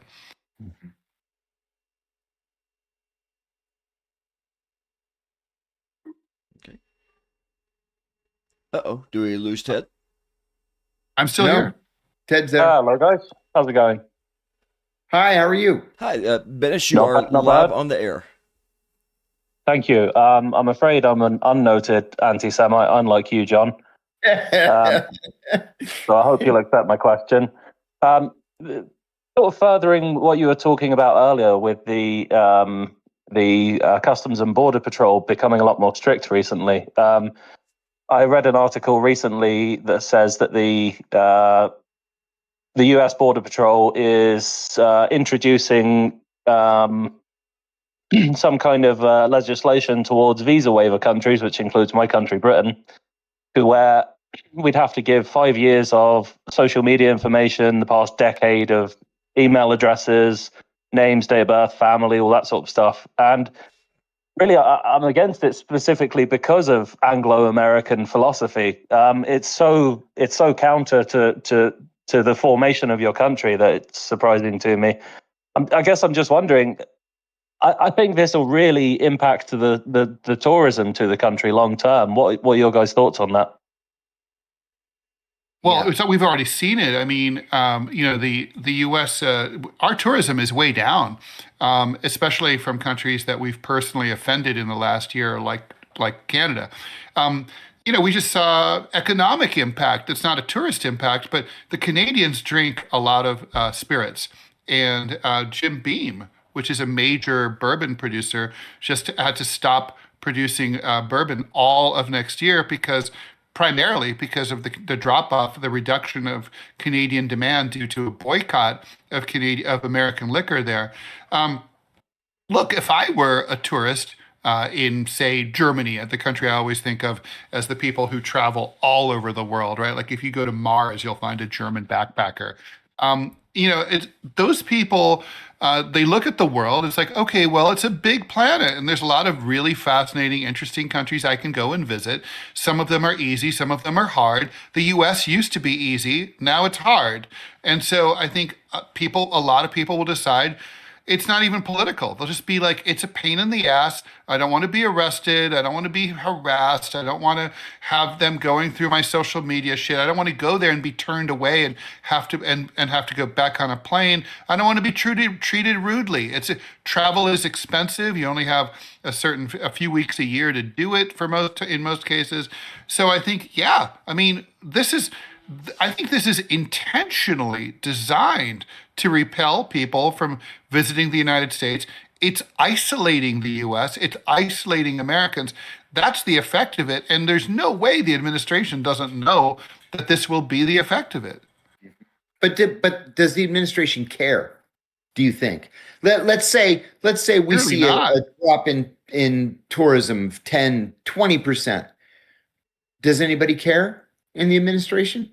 I don't think they do. I mean, they probably don't think, and with some justification, it's not, there's a lot of countries where tourism is a huge economic driver, right? The U.S. isn't one of them. I mean, it's a major industry, but we have plenty more. I think they basically figure we can do without it. I think they, look, I don't think they're doing this in order to isolate us, but they're willing to, and they don't care. And they figure most Americans won't care. Basically, they view it as America First policies. I think it's really unfortunate. I don't like turning this kind of face to the world. I like the U.S. to be a welcoming country, at least to visit, Yes. as a tourist, at least to visit. Yeah, I don't Thank you, see guys. any reason at all to ask for anybody's social media history. None whatsoever. Unless you're advocating, armed attacks against the United States. But Right. but no, it just seems like an irrational and unnecessary intrusion. For sure. Right. So next up will be Venkatesh. Venkatesh, you are live with John and Ted. Please unmute yourself. Hello, Venkatesh. Hello, am I audible? You are. Yes. Yes, you are. Yeah, it's me again. Sorry for that. Happy New Year, John. Happy New Year, Ted. Happy New Year, Thank you. Robbie. And particularly Robbie, I love your accent, by the way. Oh, thank So you. sweet. He doesn't have an accent. Very sweet.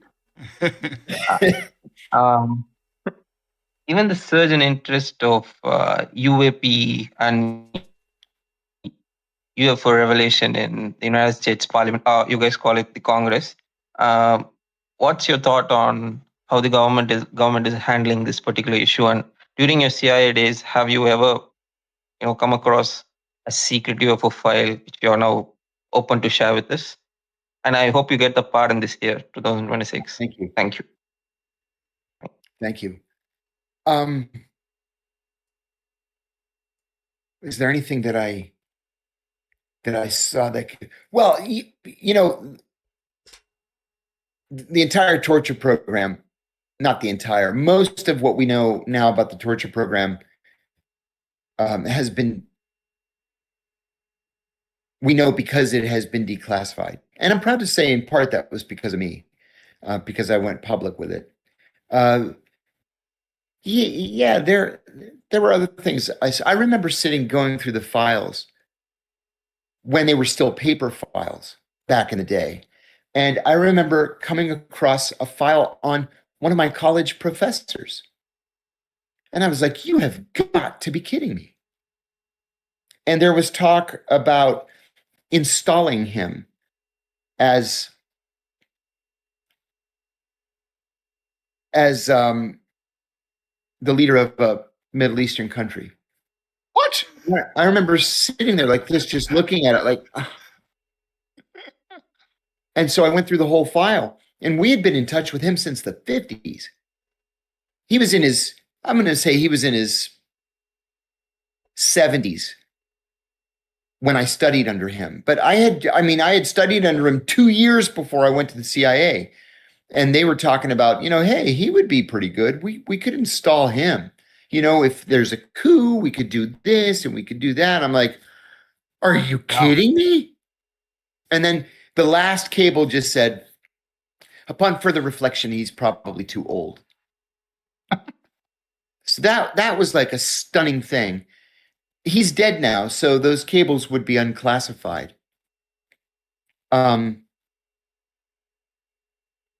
Yeah. Well, forgive me. What was the first part of the question? Did you know anything about UFOs, or what do you think about what's going on with UFOs? My first question on my first day: where are the UFO files? And my new boss laughed and said, "That is the first question from all of us on all of our first days." He said, "We don't have any of that stuff. It's all over at the Pentagon," and that has turned out to be true. Gotcha. Y'all ready for your next caller? Sure. All right. So next up is Schmobs. Schmobs, you are live with John and Ted. Please unmute you and ask your question. All right. Good morning, everyone. Good morning. Praying for your pardon. Thank you. Incredible. I guess my big question today would be, I'll keep this one. How do you think about this whole the Epstein story specifically? How that's being handled? It feels like, I mean, in addition to, I don't know if you heard about Marjorie Taylor Greene calling for a tax strike. In addition to all this other stuff, economics, gold, silver. I guess to be brief, what about the Marjorie Taylor Greene thing? To focus on one thing. I think the Marjorie Taylor Greene thing is, I think it's always interesting when people have a very strident point of view that they then end up reversing or backing away from. I think this is more interesting than like what Liz Cheney did. I don't think, I think Liz Cheney ended up, that's more transparent. The Cheney family never got along with Donald Trump, and basically they just continued not getting along with Donald Trump. Marjorie Taylor Greene hasn't changed her politics. She's still a right-wing conservative. But she has a different tone. She says that she regrets adding to the toxic atmosphere of politics. I take her at her word. I believe her that she feels that way. I don't think it's opportunistic. I don't think she's jonesing for a job at MS Now. I think this is I think this is genuine, and that's always interesting in politics because we don't see much of that. I think I think privately there's a lot more of that behind the scenes. There's people who really regret, they don't like the way things are going, and the rhetoric, and the fact that people are so fucking rude, crude, and socially unacceptable to each other in Washington, and sort of that trickling out into the world. I think as for the Epstein stuff, that has driven a wedge. And clearly what's going on here is that the powers that be, as allegedly Donald Trump told MTG, are, feeling hurt and threatened by these releases. So they're slow walking the release, and they're trying to basically hope that they can drag this out as long as possible until we all fucking forget or something else knocks it off the headlines and we just suffer national amnesia. I don't know if it's going to work. It's sort of right now feels like it might be kind of starting to set in, that there might be exhaustion. But on the other hand, social media is a different beast. And it has a way of just remember the Epstein files, and it tends to feed into itself, and the obsession just gets even bigger. I don't think the cover up will last. I think it's that's where I'm at. I think the one thing that really is kind of tapping into the electorate on both sides of the aisle is just how the government is so willing to lie to the voters. And we know they were being lied to protect the donors. That's the big thing there. That's huge. But I'm going to bring over Pezois. Pezois, you are live. Well, Paisios. Ayos Paisios. Oh, well, thank you for easy for you to say. Yep, for sure. I mean, listen, y'all picked a hit. He's Orthodoxy's newest saint. Gotcha. But please unmute yourself and ask your question. Is that me, Paisios? Yes, sir.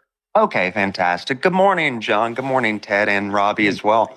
I'm sure you guys have seen me in the chat asking similar questions to this, but I've been really interested in Tulsi Gabbard's nomination to the Director of National Intelligence, and I've also just been very interested in the establishing of that position and the possibility that it has for transparency between the FBI and CIA. I mean, I was born in 97, so I barely even remember this stuff, but I've always been very optimistic that if the right person got into that position, that they could be read in on the things that we all want to know about, and that they could make a real difference. And I was just so excited for Tulsi Gabbard, and it's looking like she's just going to be another company man, and we're not going to get anything interesting out of this. And I was just wondering, other than your take on Tulsi Gabbard, if you just think that there's any hope for the existence of the position of DNI director anymore. And thank you guys. Praying for your pardon.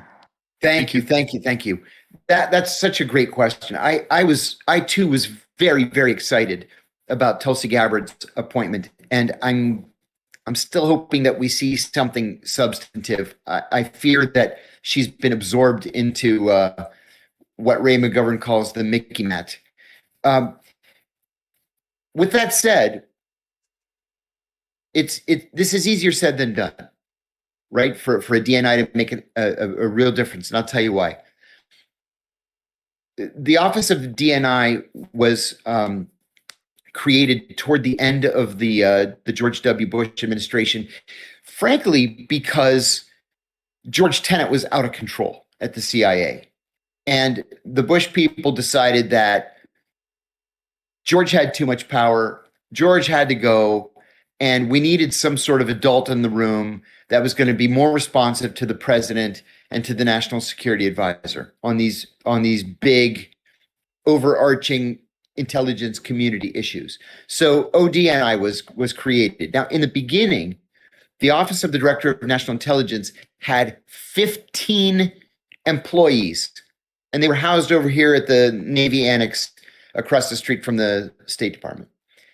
Now, ODNI has 20,000 employees. And so all we did in the end was just create another intelligence agency. That's it. And so now the PDB, the President's Daily Brief. Needless to say, Doge didn't have an impact there. What a joke. What a joke. But now the President's Daily Brief is run out of ODNI, not out of CIA anymore. Russia House operations are out of ODNI. Persia House, out of ODNI. Everything that was like the most important tier 0 or tier 1 issues has been transferred to the Office of the Director of National Intelligence. So the fact of the matter is we essentially have 2 CIAs now. One is called CIA and the other is called DNI. And they're competing against each other, just like CIA competes with, DIA or NSA or DHS or whatever. We just made it worse. John, was the job of the DNI supposed to be to cure what was perceived as a lack of cooperation between these agencies leading up to 9/11? Was that person supposed to sort of be the interlocutor? That's exactly what it was supposed to be. Yep, that's exactly what it was supposed to be, and it just didn't work out that way. I mean, my ex-wife and I had spirited debates over this. She was a senior CIA officer as well. Spirited debates when this was first the case. I thought it was a good idea because I let my dislike and distrust of George Tenet get the better of me. She thought this was a terrible idea because it was just going to expand the intelligence footprint. And she was right in the end. She had the longer term view than I did. So just the bureaucracy is always self-perpetuating. So basically, do you think Tulsi behind the scenes is frustrated and just like I think she is frustrated. I think she went into that job really wanting to do the right thing. Mm-hmm. And she realized that this bureaucracy is so onerous and so octopus-like that it's just impossible to rein in. It's too big.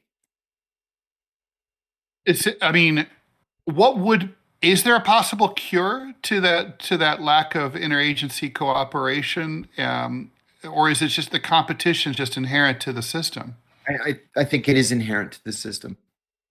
Yeah. Like I said last week, almost every country in the world has 2 services. They've got a foreign intelligence service and a domestic intelligence or domestic national law enforcement organization, like MI5 and MI6, right? We have 18 separate intelligence agencies in government. 18. When did that start, John? I mean, were there? I mean, so like in 1949, right? The NSA was chartered. The CIA had already had a pre-war predecessor, the OSS, that goes back longer. So at that point, were there other agencies like the DIA? Did those exist prior to 1949, or is this all like creatures of the Cold War? Yeah, they're all creatures of the Cold War. So the CIA was created in 1947, and the NSC created in 1947 with passage of the National Security Act of 1947. Then NSA was chartered. Did you know that the Pentagon never even bothered to inform Congress at the time that they were creating something called the NSA? Members of Congress I did not read about it in the Washington Post. That's awesome. Yeah. How are they supposed to get funded then? I know, right? It was just part of that gigantic Pentagon budget. So they created NSA, they created DIA, they created the Uniformed Services, Intelligence Services. So there's Army intelligence, Navy intelligence, Air Force intelligence, Marine Corps intelligence, Coast Guard intelligence. You know, I remember, and now local police departments have their own intelligence units, like the NYPD and the LAPD. the NYPD's first deputy commissioner for intelligence was the CIA's former deputy director for operations. Yeah. Why did everyone want to get in on this game? I mean, what do you think the thinking was originally? I think the thinking was there was a lot of money going around, and maybe they should grab their piece of it. Yeah. Yeah. But let me ask you a rhetorical question. Beyond intelligence, there are even more. Oh, sorry, John. Hold that thought. I've got to read this ad. It's going to time out. Here we go. Still haven't tried 1775 coffee? Now's your shot. The 1775 starter kit just dropped, only 1,000 units. You're getting the bold, dark roast that hits hard, the smooth, medium roast, and the Vitality Mushroom coffee for clean energy and laser focus. No crash, all single origin, small batch, toxin-free and mold-free. Plus, you're also getting a gold spoon clip because freedom isn't scooped with plastic. A frother strong enough to stir up your coffee and your mother-in-law's opinions, and a black 1775 tumbler. $170 worth of coffee and years for $99. This is for the ones who've been watching 1775 blow up on Rumble, wondering if it's actually worth it. Spoiler, it is. Go to 1775coffee.com/studio and grab your starter kit before they're gone. Bold beans, clean fuel, and a morning routine that stands for something just like Rumble does. Okay. Sorry, John. Go ahead. No, that's okay. The other thing that Americans aren't focused on is, why do we have so many security offices in government? You know, we've got the FBI. Does the Department of Education need an armed security office? Does the Environmental Protection Agency need an armed security office? Does the post office need an armed security force? They have their own police force. They have their own police force. CIA has its own police force called Special Protective Organization. The Department of Education has done armed raids on people's homes. I've written about this. For what? Because they thought that one of their employees was stealing. So with guns drawn, they bust down the door at 6 a.m. with a warrant, and they take everybody's electronics. And they can't just call Department of Education. They can't just call Bethesda PD and say one of our employees has been stealing. Exactly. Yeah, right. That's insane. It's nuts. It's nuts. I remember when I was still in the Directorate of Intelligence, I was an analyst at the agency, and it came time for people to start applying for the analyst overseas position. You could apply for a position in, Bahrain or Jerusalem or Delhi or whatever, and do this rotation to the State Department. But other positions that were open for more senior analysts were CIA representative at the Commerce Department, at the Treasury Department, at the Labor Department, at the Agriculture Department. Why do Labor and Agriculture need in-house CIA officers? What the heck is going on over there? They need in-house CIA officers. So this is that octopus that the intelligence community has become. They are everywhere. And it paralyzes whoever happens to be the DNI. And if that DNI wants to do something to rein it in, it's virtually impossible. I mean, there's an analogy here, John, that just jumped into my brain. I have a friend who lectured at NSA, and he said that this was a while ago. He said that one of the biggest problems that NSA had was that they were awash in more data than they knew what to do with, and therefore it was like basically a tsunami, an avalanche. Just think about the zillions of photos that Americans and foreigners take and put on the internet, right, every single day, like the zillions of terabytes, right? So it's too much for them to process, even with their 20,000 employees or whatever. So, I mean, they do the best they can, but isn't that kind of like the same problem, right? Like, let's say someone in CIA or someone in intelligence discovers something that's actually of genuine concern.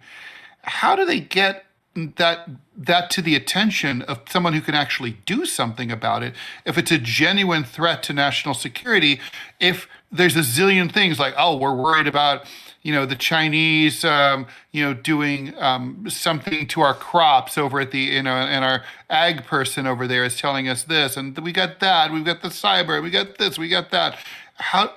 Isn't there danger of like important shit getting lost? Always, every day. But the idea is that the computers are so sophisticated that it's the computers, that are going to tell you, hey, something's up over here. A human needs to take a look at it. Yeah. And now that we have AI, I don't have any idea how things work in the intelligence community now as they're implementing AI. The technology is so advanced that it's something that my pea brain just can't even comprehend. Yeah, forgive me if I'm not super trusting that, computers are always the answer here. No, Robbie says that we've got 2 more callers on the line as well. Okay, let's talk to them. And just a reminder, if you'd like to join us, we still have 13 minutes left in this call-in show. Please join us by clicking the Discord server link, and then go to the waiting room, and Robbie will take it from there. Okay, Robbie, who else do we have? Perfect. So next up is going to be White Wallpaper. Yeah, can you hear me? We hear you. Sure can. Okay, yeah, this is the first time I've gotten on here, but anyway, happy early New Year's, and I've got a question for you, John. I've been listening to your stuff. How do you know if something is declassified or not? Because you talk about stuff that's formerly top secret. How do you know if you can talk about something now? So most of that information is released to the media, and usually the foreign policy stuff is released to the National Security Archives, which are housed at George Washington University. In my own case, the only reason I'm able to tell these stories is because I've written them, usually in the form of a book. I send them to the CIA's Publications Review Board, and they send me back authorization to say them publicly. But it's most definitely a process.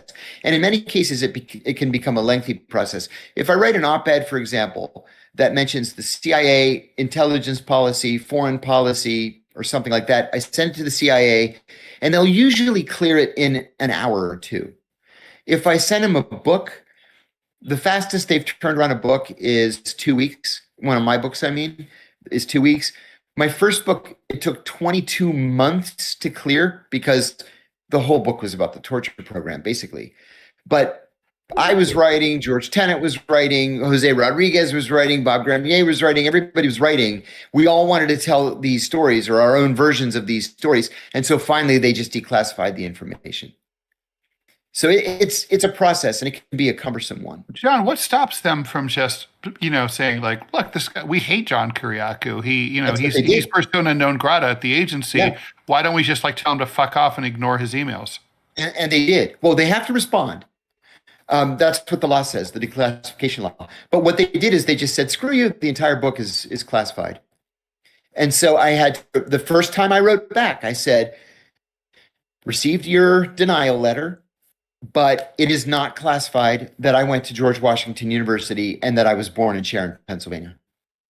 And they said, okay, the first chapter is classified or unclassified. The rest of the book is classified. So then I wrote back and I said, it is not classified that my first wife spoke Greek. And they said, okay, the first 2 chapters are unclassified. The rest of the book is classified. I had to fight them for 22 months. And then at the end of the 22 months, that happened to fall in January of 2009. They just said, no, you can't publish the book. Mine was the first 9/11 memoir that was published.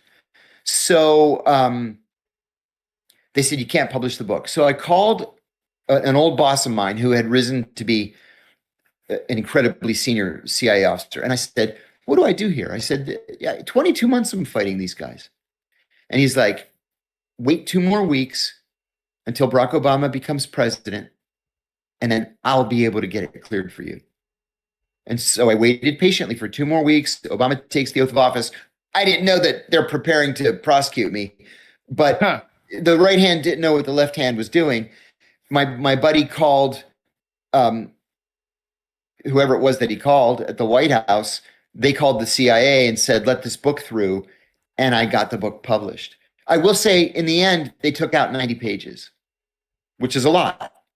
It was a lot. But much of those 90 pages I'm now able to talk about because Tenet published his and Rodriguez published his and this guy and that guy. What and about the other something guy. runs in a newspaper? Do you feel like that's something that you could then talk about? No, they're very specific when you're first hired in telling you that if something runs in the paper, that does not declassify it.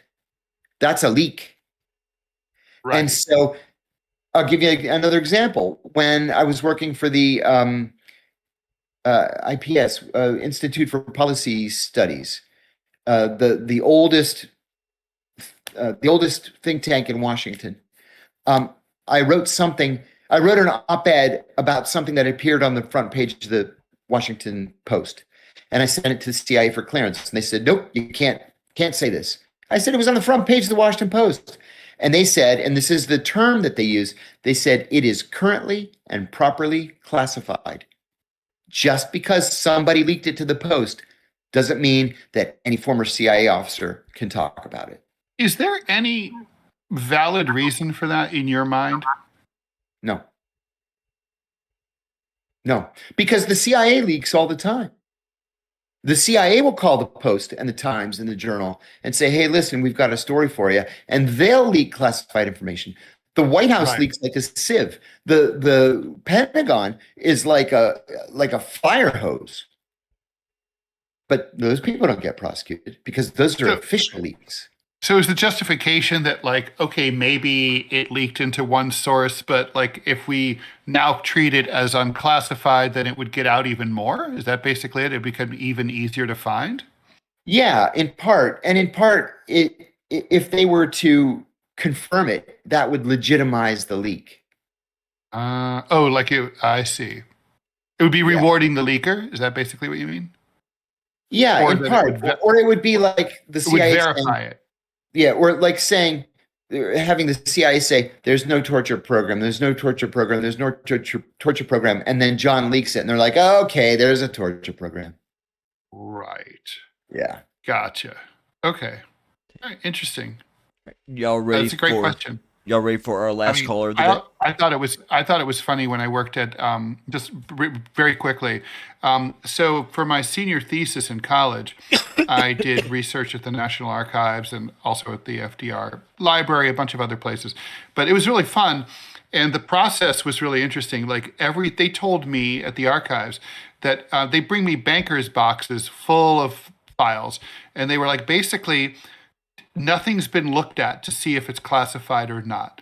Everything's just there, and you could look at it, like me, little Ted from Dayton, Ohio. And then if I want a copy of it, a Xerox of it, I have to put a sticky on it, and then they send it down the hall to a CIA agent who rifles through it, and then some things come back like with, like, okay, unclassified, stamped. You can copy this, it's fine. And then other things just don't come back. And presumably those things have now been classified. And so it becomes a game because you're like, oh, well, I'll just ask for more things that I really want.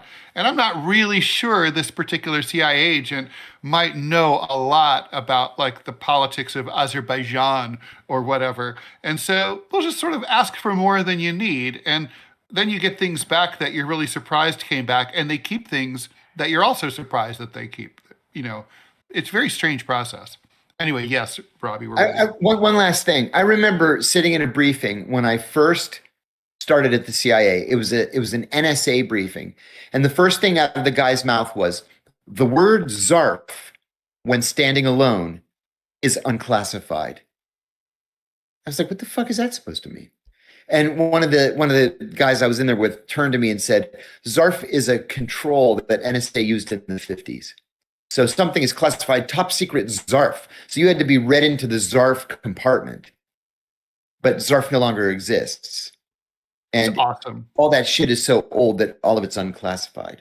I was told, John, I'm sure you've heard this. I don't think it's true anymore, but I was told by the archivist, and this was in 1991 or 1990, when I returned to college, that up until very recently, there were still classified Civil War battle plans in the National Archives, just in case the South rises again.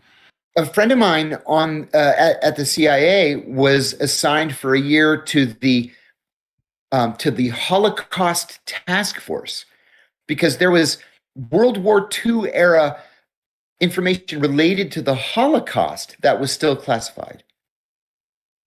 Yeah, how's that even possible? It makes no sense. I mean, there should definitely be a time frame, right? I mean, I think there should I don't know what that time frame should be. But it is. There is a time frame. It's 35 years, mandatory declassification. But there aren't enough human beings to actually read through all the information and to stamp unclassified on the top and the bottom. Sorry, yes, I'm taking time from our final caller. Yeah, go ahead. Yeah, please go ahead. Let's have that caller. Alrighty, so Yellow Banana, love the name. You are live with John and Ted, and ask your question. Good morning, gentlemen. Can y'all hear me okay? Hear you good. Yes, sure can. Welcome. Sound good. I'll keep my question brief because I know we don't have much time left. But what are both of y'all's thoughts on Lee Kuan Yew and Singapore's role in a multipolar world? Yeah. Tough guy, tough leader, but by all accounts, a really good leader. I think that, Singapore is always going to punch above its weight, right? Because it's so teeny tiny. It's a little city state, but my God, they're important economically. And I think that they will, despite the fact that they're so tiny, they will continue to be one of the major countries, one of the major economic powers in Europe, regardless of how important, how rich, and how powerful the Chinese become. I've only been to Singapore once, and I marveled at the place. Like, as soon as I arrived, I was like, oh, I could totally live here. This is really, really nice. Have you been to Singapore, Ted? I have not been to Singapore. I've often wanted to. I guess it'll happen at some point. I mean, it's a model, right? Like the highly competent dictatorship. Yes. It's like that seems to be like, there's not a lot of them. There never really were. It's always, they are kind of a fascinating thing. It's sort of this sort of like, yeah, maybe freedom's not that important. Like maybe it's okay. I don't think that Singapore will ever be, a major player. But I think these like microstates, right, like Liechtenstein and the Cayman Islands and stuff, their whole shtick is basically it's an old model. It's like it's all about their trading zones, their nexuses between, like in this case, East and West. Money is safe there. That's what this is about. It's kind of like an heir to like the old Silk Road cities, and like sort of like a lot of commerce goes on here, and what happens here stays here, and like, but we run a tight ship, but we don't let any, we don't. It's like Dubai or yes, someplace like that. Yes, agreed. You've got to check the place out, and bring your wallet because it ain't cheap. Oh, but really? My God, it's nice. A lot of those places. Everything's imported, right? Obviously. Everything. Yeah. All right, guys. Really appreciate you for being so supportive of our show here. Not even a year old, and it's much appreciated. John, it's been a great year working with you. Looking forward to working with you in the next year. It is, of course, I wish you everyone out there a happy New Year.